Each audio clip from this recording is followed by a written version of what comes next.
job using networking?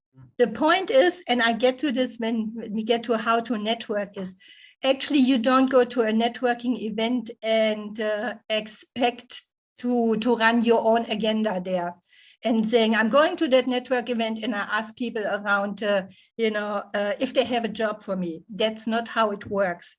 It works the way that you give first. You don't go there and take. You give first, you build a relationship, you build your credibility, you build your brand, you build the trust. And once this is done, and you help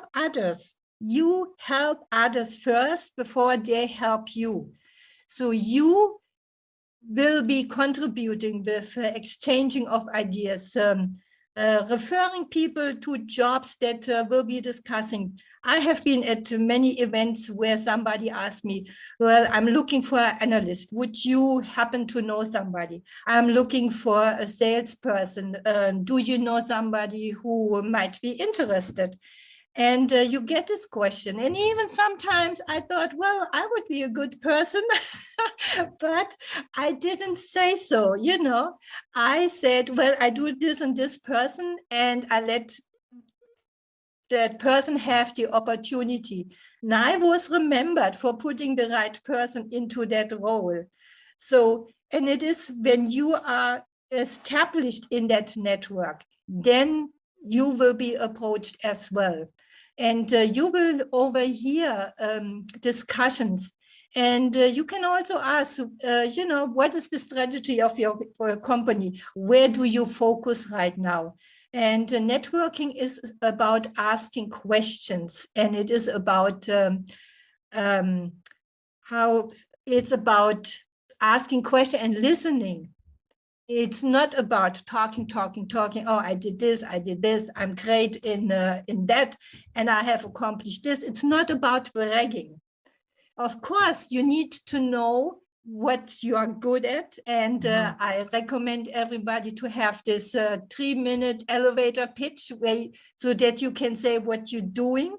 But it is not going to the room and advertise yourself like, the newest invention Exactly. in the country.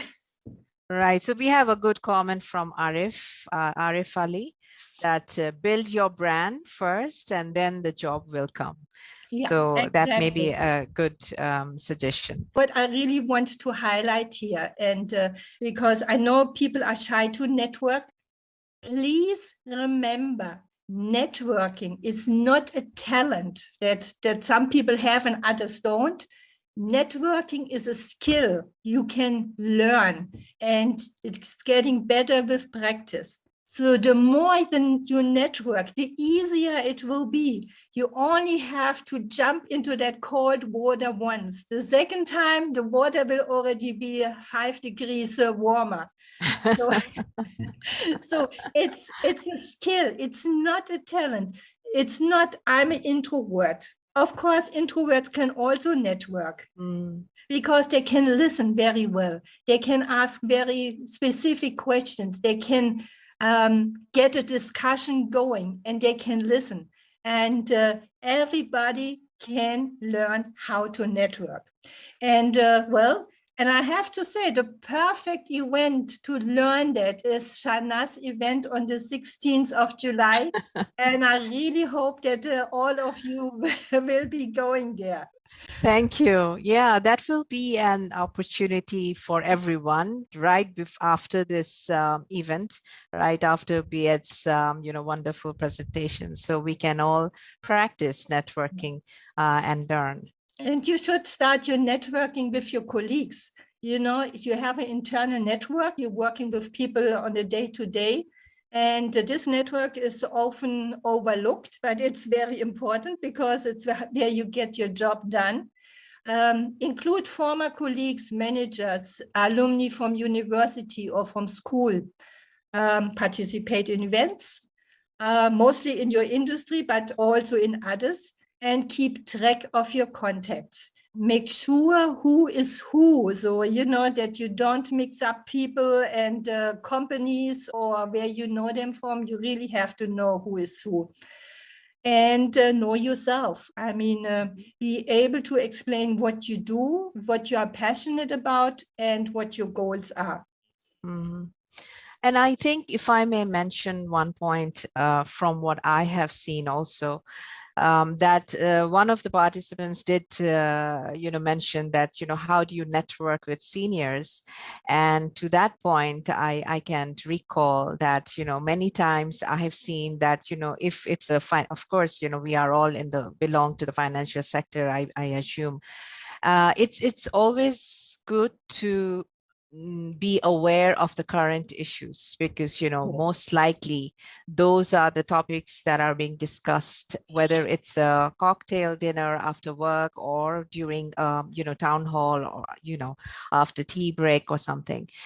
So I think it's very important that you not just Googling right before the event, but you develop your awareness, and you kind of, so that you can straight away join a conversation or a discussion.